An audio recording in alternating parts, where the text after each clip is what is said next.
Lord's test match में team India को 193 run का टारगेट मिला। ऐसा लगा कि टीम इंडिया इस टारगेट को मतलब एक जो होता है ना कि आप स्कोर बोर्ड पे कितने रन लगे होते हैं, वो देख के ऐसा लगा कि चलो इसको चेज़ करने में बहुत ज़्यादा मुश्किल नहीं होगी। थोड़ी बहुत मुश्किल हो भी तो हमारे जो प्लेयर्स हैं, हमारे जिस तरीके के बैटर्स हैं और जिस तरीके की फॉर्म में हैं, तो वो इसको आराम से चेज़ कर लेंगे।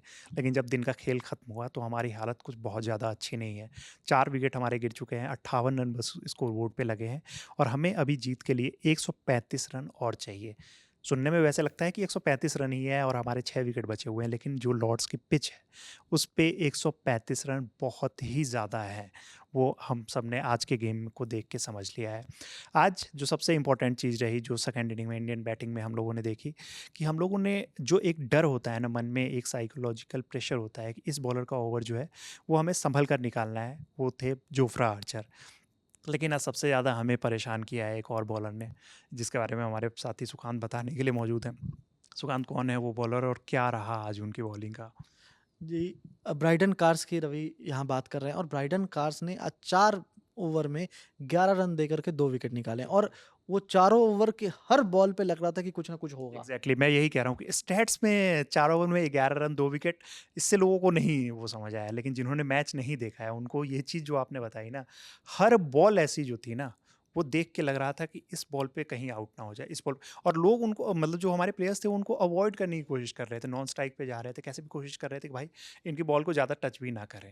बिल्कुल, क्योंकि जो स्लोप को जिस तरह से इस्तेमाल उन्होंने किया है पूरे आज के पूरे गेम में और देखिए उनके पास ज़्यादा मौका था नहीं। पता था कि अब अंतिम 15-20 मिनट हैं जो उनके पास हैं हुँ, और इसी में उनको सब कुछ करना है। बिल्कुल। और उस स्पेल में आकर के क्योंकि देखिए जो पहले स्पेल में देख रहे थे करुण नायर कंट्रोल में आ गए थे। जो अर्ली जो स्ट्राइक हुआ था कि 0 पे यशस्वी जायसवाल आउट हो गए। उसके बाद करुण नायर और केएल राहुल ने लगभग सँभाल लिया था संभाल मामला लिया। और बहुत आराम से जा रहे थे।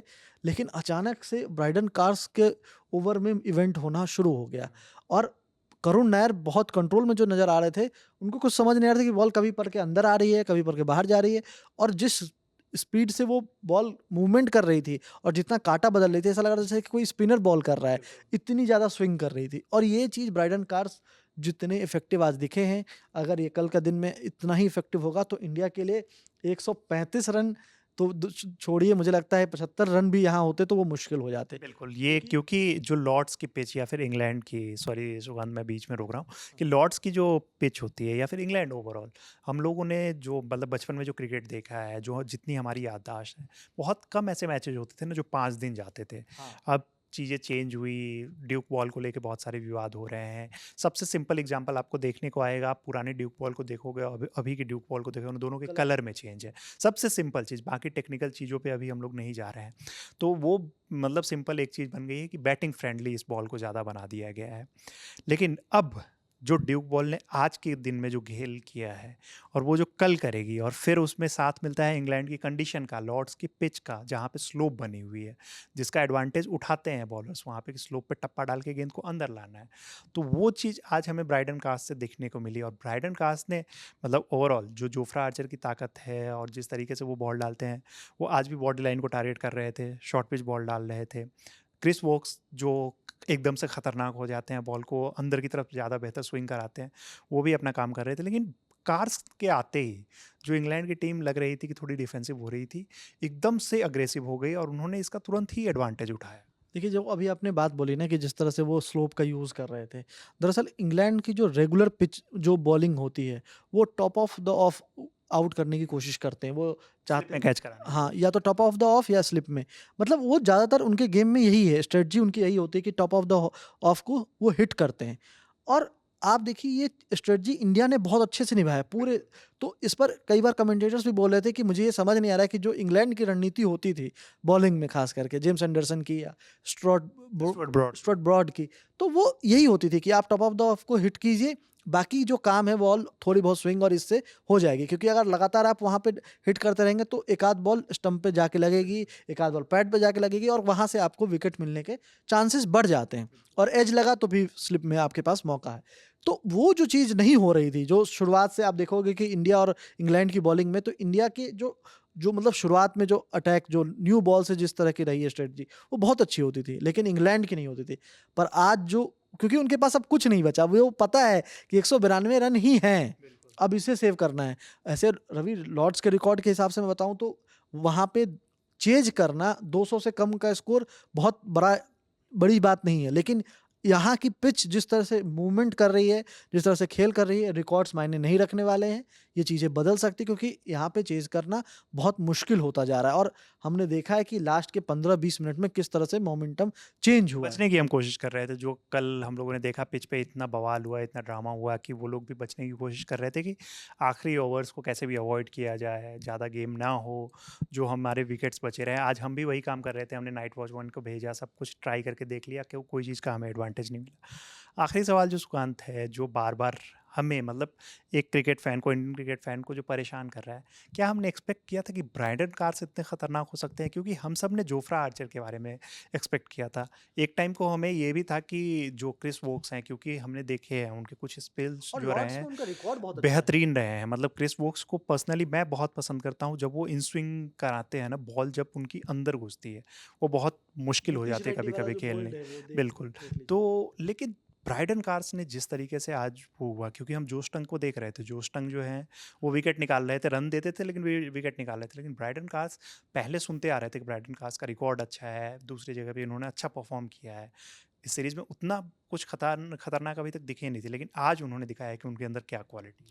बिल्कुल, देखिए पहली इनिंग में उन्होंने बैट बैट से करके दिखाया। बिल्कुल। 51 रन, 56 रन जो बनाए उन्होंने। वो बहुत इंपॉर्टेंट इंग्लैंड के लिए। और अब वो नज़र आएँगे क्योंकि जब वो बात हो रही थी ना कि 100 रन जो इंग्लैंड ने वहाँ पे 271 पे 7 से बना दिए 100 रन, उस समय भी ब्राइडन कार्स ही आए थे आउट ऑफ सिलेबस। 56 रन आकर के बना दिया और अचानक से मतलब कोई वहाँ दिख नहीं था। जेमी स्मिथ के साथ वो पार्टनरशिप की और फिर वहाँ से और अब फिर वही आज खतरनाक दिखे हैं बॉलिंग में। बॉलिंग में। मतलब ये जो मैच था जिस तरह से मोमेंटम चेंज किया है उन्होंने और अचानक से जिससे कंट्रोल में नज़र आ रहे थे करुण नायर और केएल राहुल और उसके बाद हम बचने चले गए। अचानक से अंतिम 2 ओवर में हमें ऐसा लग रहा था कि किसी तरह से विकेट बचाएँ। शुभमन गिल का विकेट जो गया है वो सिर्फ़ और सिर्फ़ उसी कारण से गया है क्योंकि शुभमन गिल आए तो शुरू में बहुत हिट करने की कोशिश कर रहे थे। फिर उसके बाद वो दिख रहा था कि मतलब जिस काम कंपोज़र के साथ पूरी सीरीज़ में उन्होंने बैटिंग की है वो प्रेशर हटाने की कोशिश कर रहे थे। एग्ज़ैक्टली हाँ, वो प्रेशर हटाने की कोशिश कर रहे थे और वो दिख रहा था कि वो खुद भी प्रेशर में हैं और वही कारण रहा और ब्राइडन कार्स की बॉल सच एक में बार बचे भी थे शुभमन गिल बिल्कुल अंपायर ने आउट दे दिया था उनको। और कुछ ही देर में तुरंत निकल गए।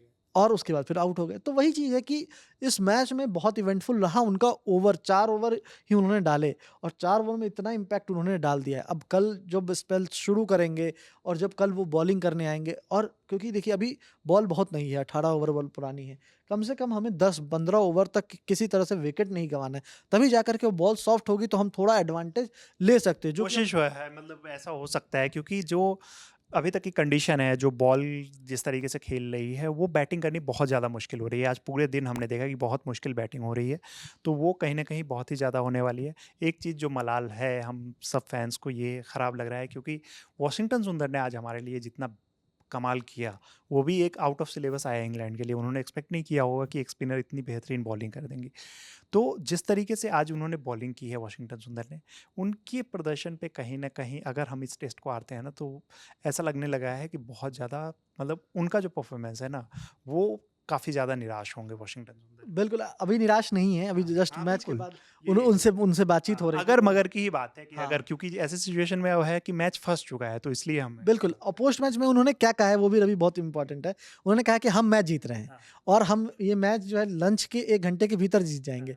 तो ये जो कॉन्फिडेंस की ज़रूरत है टीम इंडिया को, वो कहीं न कहीं अभी भी सुंदर के अंदर से वो सीप कर रही है। भाई आप आपने विकेट लिया है, रन आपने बनाए थे, पहले इनिंग में भी उन्होंने आकर के रन बनाया था और हमने देखा है कि सुंदर बैटिंग कर सकते हैं। तो उस लिहाज से कल बाकी जितने भी बैटर बचे हैं, उन सब के ऊपर बहुत बड़ी ज़िम्मेदारी होगी कि आकर के वो कॉन्फिडेंस से खेलें। सबसे इम्पोर्टेंट है क्योंकि साइकोलॉजिकली अगर आप प्रेशर बनने देंगे तो फिर वो प्रेशर दिखेगा और वो आज हुआ है। जो हमने लास्ट में जो विकेट गँवाए हैं, वो सिर्फ़ प्रेशर साइकोलॉजिकल हाँ, प्रेशर, वो बिल्कुल। प्रेशर लेने के कारण से गँवाए हैं। तो अगर हम ऐसे ही खेलेंगे तो फिर हम फिर विकेट गँवाएँगे। तो इससे अच्छा है कि हम अपना फ्री गेम खेलें जैसे हम खेलते आए हैं। पूरी सीरीज़ में हमने बहुत अच्छे बैटिंग से तो बहुत डोमिनेट किया है। बॉलिंग में भले ही सवाल उठते रहे लेकिन बैटिंग में तो हमने बहुत ही काम कंपोज़्ड बैटिंग की है। और वो राहुल अभी भी कर रहे हैं। उनको बस ज़रूरत है एक साथ की, और वो अगर मिल जाए तो मुझे लगता है काम हो जाएगा। बिल्कुल, राहुल को एक साथ की उम्मीद है, हमें भी उम्मीद है ऐसा कि राहुल को सिर्फ साथ नहीं देंगे, कुछ ऐसे प्लेयर्स होंगे जो राहुल के साथ-साथ टीम को आगे बढ़ाते रहेंगे और टीम को जो 135 रन चेज़ करने हैं, उसमें बहुत ज़्यादा दिक्कत नहीं आएगी और आसानी से टीम इंडिया इस स्कोर को चेज़ कर जाएगी। ये सब हम सबकी उम्मीदें हैं, लेकिन जो रियलिटी है, वो कुछ और ही नज़र आ रही है। हम इस चीज़ को लेके ये नहीं है कि बहुत ही ज़्यादा कोई भी प्लेयर्स का मोरल डाउन हुआ है या हम बहुत ज़्यादा नेगेटिव नहीं सोच रहे हैं। जो क्रिकेट है, जो रियलिटी हमें दिख रही है, उस वजह से हमें ऐसा लग रहा है कि ये चीज़ जो है इतना आसान नहीं रहने वाला है। लेकिन हमारे प्लेयर्स क्या-क्या कर सकते हैं, किस तरीके की उन्होंने बैटिंग की है, लगातार उन्होंने हम सबके जो भी डाउट्स रहे हैं, उन सब पे पानी फेरा है। हम जो भी ट्रोल्स उनको कर रहे थे, जो हम लोगों ने भी ट्रोल किया है, हम सबको उन्होंने मुँह-तोड़ जवाब दिया है। उम्मीद है कि कल जो हम लोगों के अंदर थोड़ा बहुत अभी भी डाउट बचा हुआ है, उस सबको वो लोग क्लियर करेंगे और आसानी से हम लोग इस टेस्ट मैच को जीतेंगे। अब देखते हैं कि कल किस तरीके का नतीजा आता है। आपकी क्या राय है? आप क्या उम्मीद करते हैं हमारे टीम के बैटर्स से? और आपको क्या लगता है कि कौन प्लेयर राहुल का सबसे बेहतर साथ निभा सकते हैं? हमें कमेंट बॉक्स में ज़रूर बताइए। मेरे साथी हैं सुकांत, वीडियो को शूट किया है हमारे भाई आलोक ने। मेरा नाम है रविराज। देखते रहिए लल्लन टॉप स्पोर्ट्स। धन्यवाद।